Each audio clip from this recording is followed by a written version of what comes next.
Hello friend, जय श्री कृष्णा, राधे राधे। आप सभी का स्वागत है मेरी इस छोटी सी वीडियो में। आज की वीडियो के माध्यम से हम जानेंगे कि लड्डू गोपाल जी यदि आप नए ला रहे हैं या फिर आपके पास पहले से भी लड्डू गोपाल जी हैं तो आप उनकी सेवा में किन किन चीज़ों का इस्तेमाल करेंगे या किन किन चीज़ों की आपको आवश्यकता पड़ेगी। तो संपूर्ण सामग्री आप पूरा वीडियो ध्यान से देखिएगा। सारी चीज़ें एक 1 to 1 करके पूरे डिटेल में बताऊंगी।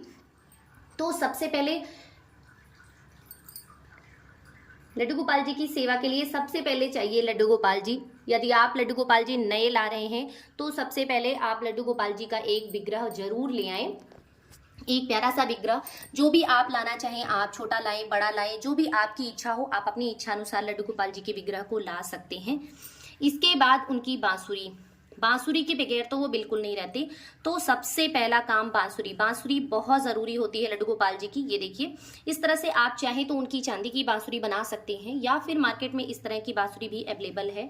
आप नॉर्मल बांसुरी भी उनके लिए ले सकते हैं, जैसी आपकी इच्छा हो। आप अपनी इच्छा अनुसार ले सकते हैं, अपने सामर्थ्य के हिसाब से, अपनी इच्छा अनुसार जो भी आपको अच्छा लगे। उसके बाद गौ माता, गौ माता सबसे जरूरी होती है लड्डू गोपाल जी की पूजा में। कहते हैं सूतक पातक या किन्हीं कारणों जब लड्डू गोपाल जी की पूजा हम करने में असमर्थ होते हैं तो गौ माता उनकी रक्षा करती हैं और गौ माता के हवाले हम उन्हें कर सकते हैं, कहने का तात्पर्य है। तो गौ माता सबसे जरूरी होती हैं कान्हा जी की पूजा में। उसके बाद बांसुरी, आप बांस की एक बांसुरी जरूर लाएं इस तरह से। और इसके अलावा मोरपंख, बांसुरी एक हो गई, उसके बाद फिर मोरपंख, मोरपंख अवश्य लाएं। मोरपंख से ऐसे इस तरह से भगवान जी को हवा दी जाती है। आप चाहें तो जो मोरपंख का पंखा बना होता है ना, मार्केट में बहुत इजीली अवेलेबल होता है, आप उस तरह के पंखे को भी ले सकते हैं। बहुत ही अच्छा होता है, बहुत ही देखने में भी बहुत क्यूट लगता है। आप चाहें तो उस तरह से उसे ले सकते हैं। उसके बाद इस तरह से तुलसी पत्र, यदि आपके घर में तुलसी पत्र नहीं है तो इस तरह से मार्केट में ना चांदी के और जो भी मतलब ये जो भी पात्र होता है पार्ट, वो उस तरह के मतलब मार्केट में अवेलेबल होते हैं रेडीमेड तुलसी की। इन किसी कारणों यदि आपके पास तुलसी माता नहीं आ पा रही हैं तो आप इस तरह से भगवान जी को उनका प्रारूप मानकर, उनका स्वरूप मानकर रख सकते हैं। इसके अलावा एक ऐसा पॉट मैंने लिया है, मैं आपको सजेस्ट करूंगी कि आप भी लीजिए, ताकि आप भगवान जी के पास ना हमेशा सदैव, मतलब इसमें तुलसी करके रख दीजिए या फिर जन्माष्टमी वगैरह पे मैं इसमें माखन मिश्री भी करके रख देती हूँ। तो आप इस तरह का कोई एक पार्ट उनके पास रखें जिसमें आप उनको तुलसी पत्र का भोग वगैरह आप सदैव लगा सकें, कि किन्हीं कारणों यदि आप उनको भोग नहीं लगाए हैं या उनके पास भोग नहीं अवेलेबल है तो एटलीस्ट तुलसी माता उनके पास अवेलेबल रहे।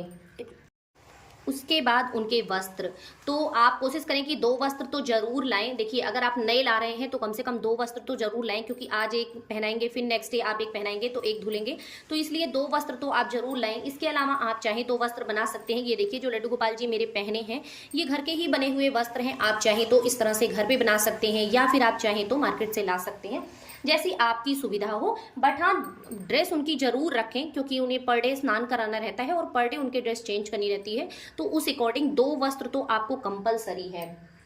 उसके बाद उनके श्रृंगार की सामग्री, आप इस प्रकार से उनके श्रृंगार के लिए माला ला सकते हैं या फिर जो वो पहने हैं इस तरह की माला ला सकते हैं।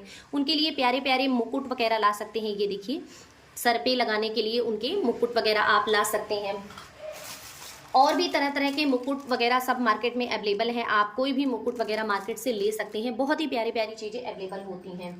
उसके बाद एक पादुका मैं लाई हूँ और मैं आपको भी सजेस्ट करूंगी कि आप भी लाएं, बहुत ही अच्छा होता है। देखिए, आप चप्पल पहनते हैं, आप पादुका पहनते हैं, तो भगवान जी के लिए भी तो पादुका चाहिए, तो उस अकॉर्डिंग भगवान जी के लिए एक छोटी सी पादुका लाएं। नहीं आप 2 ला सकते हैं तो कम से कम 1 तो जरूर लाएं। वैसे तो आप कई ला सकते हैं कि बाहर जाने वाली, घर में पहनने वाली, इस तरह से जैसे हम लोगों के लिए होती है कि बाहर के लिए शूज़ अलग होती हैं, घर के लिए अलग होते हैं, तो उस अकॉर्डिंग आप कान्हा जी के लिए भी अच्छे अच्छे और प्यारे प्यारे शूज़ ला सकते हैं। उसके बाद बात करते हैं भोग की। तो भोग की एक थाली इस तरह से, चाहे आप मतलब जिस भी तरह से आप लेना चाहें, आप चाहे तो चांदी की लें, चाहे पीतल की लें, चाहे तो स्टील की लें, आप जिस भी प्रकार की लें, बस हाँ इस बात का ध्यान रखें कि वो थाली बेसिकली कान्हा जी के लिए ही होगी स्पेशली, मतलब उसे झूठा नहीं किया जाएगा। कहने का मतलब उसमें और कोई नहीं खाता है, वो सिर्फ प्रॉपर लड्डू गोपाल जी के लिए ही होती है। तो ये मेरा पूरा सेट है, इसमें अच्छे से मेरा लड्डू गोपाल जी का जो है प्रसाद आ जाता है और फिर वो प्रसाद वापस जाकर रसोई में बाकी सारे लोगों को भी वितरित हो जाता है। तो इस तरह से एक पात्र आप जरूर रखें जिसमें आप भगवान जी का जो है आप उनका प्रसाद निकालें। नहीं कुछ है तो नॉर्मली जो किचन में कटोरी या छोटी प्लेट्स होती हैं, आप उसमें से कोई नया आप एक पर्टिकुलर कान्हा जी के लिए निकाल सकते हैं जिसमें सिर्फ और सिर्फ कान्हा जी का भोग लगेगा। इसके बाद घंटी, घंटी मस्ट होती है, क्योंकि जब कान्हा जी को आप भोग लगाएंगे उसके बाद घंटी बजाई जाती है, तो घंटी मस्ट होती है। आप घंटी जरूर लाएं कान्हा जी के लिए। ये घंटी देखिए मेरी बहुत पुरानी है घंटी, मतलब जब से मैं शादी करके आई हूँ, जब से मैं यहाँ पर पूजा कर रही हूँ, तब से ये घंटी है मेरी। और ये घंटी मुझे गिफ्ट में मिली थी, तो तब से ये घंटी मेरे यहाँ प्रॉपर है और मैं इसी घंटी से पूजा करती हूँ और बहुत अच्छी बजती है, बहुत अच्छा साउंड है इसका। इसके बाद धूप दीप के लिए आप इस तरह से जो है धूप वगैरह रख सकते हैं आप चाहे तो। बाकी जो मंदिर में आपके अवेलेबल होती हैं मतलब दीपक वगैरह, आप उससे धूप दीप दिखा सकते हैं भगवान जी को। उसके बाद स्नान के लिए एक अच्छा सा पात्र आप जरूर रखें, ऐसा जो कोई थोड़ा गहरा हो। कोशिश करें कि आप पीतल का पात्र रखें, बहुत अच्छी बात है। इन केस अगर आप नहीं रख सकते, जो भी आपके पास पात्र है आप उस तरह के पात्र रख सकते हैं। बस हाँ, इस बात का ध्यान रखें कि उसमें ये थोड़ी सी गहराई होनी चाहिए, ताकि आप जब लड्डू गोपाल जी को इसमें बिठाल कर स्नान कराएं तो पानी इधर उधर ना जाए, मतलब गिर ना जाए, इसलिए इस बात का ध्यान रखें। तो इस तरह के आप पात्र रख सकते हैं, बहुत ही आसानी से स्नान वगैरह इसमें हो जाता है। उसके बाद स्नान कराने के लिए शंख, इस तरह से आप शंख रखें। आप दक्षिणावर्ती शंख ले सकते हैं, आप वामावर्ती शंख ले सकते हैं, जो भी आप शंख लेना चाहें, या फिर ये नॉर्मल जो आता है मार्केट में इस तरह के शंख ले सकते हैं। तो श्री हरि के स्वरूप का या लड्डू गोपाल जी का स्नान बेसिकली शंख से कराना बहुत ही उत्तम माना जाता है, तो इसलिए शंख आप जरूर रखें। इसके बाद जप के लिए, पूजा करने के बाद नाम जप वगैरह तो करते ही हैं, या फिर भगवान जी को भी पहनाने के लिए इस तरह की आप चंदन की माला ले सकते हैं, सॉरी तुलसी की माला ले सकते हैं। ये तुलसी की है, आप चंदन की भी ले सकते हैं, या फिर ये बैजंती की भी माला आप ले सकते हैं। बैजंती की माला भगवान जी को अर्पित करनी चाहिए, बहुत ही शुभ माना जाता है। लड्डू गोपाल जी के लिए बैजंती की माला बहुत शुभ होती है, और तुलसी की माला, तो ये दो तो जरूर रखें। इसके अलावा आप चंदन की माला, कमलगट्टे की माला, आप ये सब भी रख सकते हैं, बट हाँ 2 माला आप जरूर रखें। उसके बाद भगवान जी को इत्र सेवा जरूर देनी चाहिए। तो इस तरह से आप स्प्रे वाला इत्र रख सकते हैं, या फिर इस तरह से जो डिब्बियों में आते हैं, मतलब जो छोटे उसमें डिब्बी में आते हैं, आप इस तरह के भी इत्र रख सकते हैं, जो कॉटन से लगाए जाते हैं। इस तरह के इत्र भी आप रख सकते हैं। ये बहुत इजी है, होता है लगाने में, आप आसानी से ढक्कन खोल के स्प्रे करके लगा सकते हैं। तो इसलिए ये मैं ज़्यादा यूज़ करती हूँ, और ये वाले मैं थोड़े कम यूज़ करती हूँ, लेकिन हाँ मैं यूज़ मतलब ये ज़्यादा अच्छा होता है मेरे हिसाब से। अगर आपके पास समय है, आप समय दे सकते हैं, तो ये ज़्यादा अच्छा होता है। इसके बाद भगवान जी को चंदन सेवा अवश्य देनी चाहिए। आप चाहें तो इस तरह से घिस कर लगा सकते हैं, ये नया है। इसके पहले जो पुराना है वो बहुत छोटा सा हो गया है, तो ये मैं नया वाला आपको दिखा रही हूँ।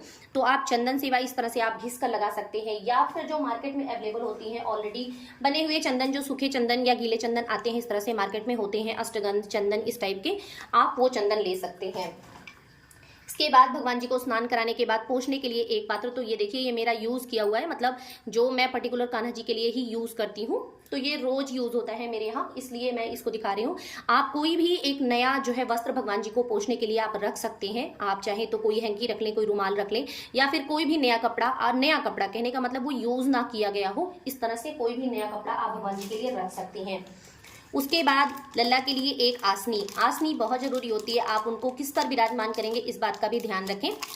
पर डे आप उन्हें किस चीज़ पर विराजमान करेंगे, तो उनके लिए एक आसनी आप जरूर रखें। इस तरह की बहुत अच्छी होती है, आप मार्केट में जाएंगे ना, बहुत ही तरह तरह की और बहुत ही डिज़ाइनर आसनी मिलेगी, तो एक आसनी आप जरूर रखें। उसके बाद झूला, उन्हें झूला जरूर से मतलब झुलाना चाहिए, और ख़ास तौर पे फेस्टिवल पे तो झूला जरूर झुलाना चाहिए। तो इस तरह से आप एक झूला अवश्य रखें। और मार्केट में आप देख सकते हैं छोटे बड़े बहुत सी तरह की झूले अवेलेबल हैं, आप छोटे बड़े जो भी आपकी इच्छा हो आप उस तरह के झूले ले सकते हैं, जो भी आपकी इच्छा हो। उसके बाद उनके शयन के लिए आप चाहें तो आसन पे ही उनका शयन का जो है सिस्टम बना सकते हैं, आप उस पर सुला सकते हैं, या फिर इस तरह की एक चारपाई जो मेरे पास है मैं आपको दिखा रही हूँ, इस तरह की आप एक चारपाई ले सकते हैं, उस पर एक बिस्तर डालकर और भगवान जी को शयन करा सकते हैं। या फिर आप बेड ले सकते हैं, या आप घर पे बेड बना सकते हैं, जो भी आपकी इच्छा हो। तो मैं बेसिकली चारपाई ले आई हूँ, बहुत से लोगों के यहाँ चारपाई वगैरह सहती नहीं है, तो इसलिए अपने हिसाब से देख लीजिए जो आपके घर का चलन हो उस हिसाब से। मेरे लिए मतलब मेरे कान्हा जी के लिए चारपाई बेस्ट है, तो ये चारपाई मैं लड्डू गोपाल जी के लिए लाई थी, पिछली बार ही ले आई थी, तब से ये मेरी चल रही है। इसके अलावा इस तरह का एक जो है मच्छरदानी वगैरह आता है, आप इस तरह से मच्छरदानी में सुला सकते हैं। ये देखिए चेन लगी रहती है और इसको खोलकर आप अच्छे से इसमें जो है लड्डू गोपाल जी को सुलाकर और सिस्टम से किसी नीचे कुछ और बिछाकर फिर उसके ऊपर ये लगाकर आप इसमें सुला सकते हैं। तो आप चारपाई या बेड ना लेना चाहें तो इस तरह की मच्छरदानी में आप लड्डू गोपाल जी को सुला सकते हैं। बहुत ही अच्छा होता है, देखने में भी बहुत प्यारा लगता है। इसके अलावा इस तरह के छोटे फैन वगैरह आप ले सकते हैं, जैसे गर्मी बहुत ज़्यादा पड़ती है या फिर आप उस जैसे जहाँ पर आप अच्छे से बैठते हो, जहाँ पर आप लोग बातचीत करते हो, उस तरह से आप रूम में उनको उनका सेटअप लगा सकते हैं कि वहाँ पर आप उनको बिठा लें। या फिर आप इस तरह से एक छोटा सा पंखा या किसी भी तरह का एक छोटा सा मतलब कोई व्यवस्था आप कर सकते हैं जिससे उनको हवा लगे और उनको बहुत अच्छा लगे। उसके अलावा ये एक गिफ्टेड आइटम है, ये जरूरी नहीं है, बस मैं आपको दिखा रही हूँ कि इस तरह से छाता वगैरह भी आप ले सकते हैं। जैसे कभी आप बारिश वगैरह में उनको बारिश की सेवा देना चाह रहे हो या बाहर ले जाना चाह रहे हो तो इस तरह से आप छाता वगैरह दे सकते हैं। ये बहुत ही प्यारा था, मुझे मिला था और मेरे बच्चों को भी बहुत पसंद था, इसलिए मैं ले आई थी। तो आप लड्डू गोपाल जी को ये एक गिफ्ट स्वरूप भी दे सकते हैं, मतलब एक गिफ्ट का आइडिया है, आप गिफ्ट भी दे सकते हैं इस तरह का और बहुत ही प्यारा लगता है, डेकोरेटिव है, थोड़ा सा आप ऐसे सजा भी सकते हैं अपने लड्डू गोपाल जी के पास। सो फ्रेंड्स, ये सारी सामग्री की वीडियो आप सभी को कैसी लगी कमेंट करके जरूर बताइएगा। यदि वीडियो पसंद आई हो तो लाइक कमेंट शेयर करना बिल्कुल ना भूलें और अगर आपने हमारे चैनल को सब्सक्राइब नहीं किया है तो प्लीज़ चैनल को सब्सक्राइब कर लें, बेल आइकन भी दबा दें ताकि वीडियोस की नोटिफिकेशन आप सभी को मिलती रहे। जय श्री कृष्णा, राधे राधे, हर हर महादेव।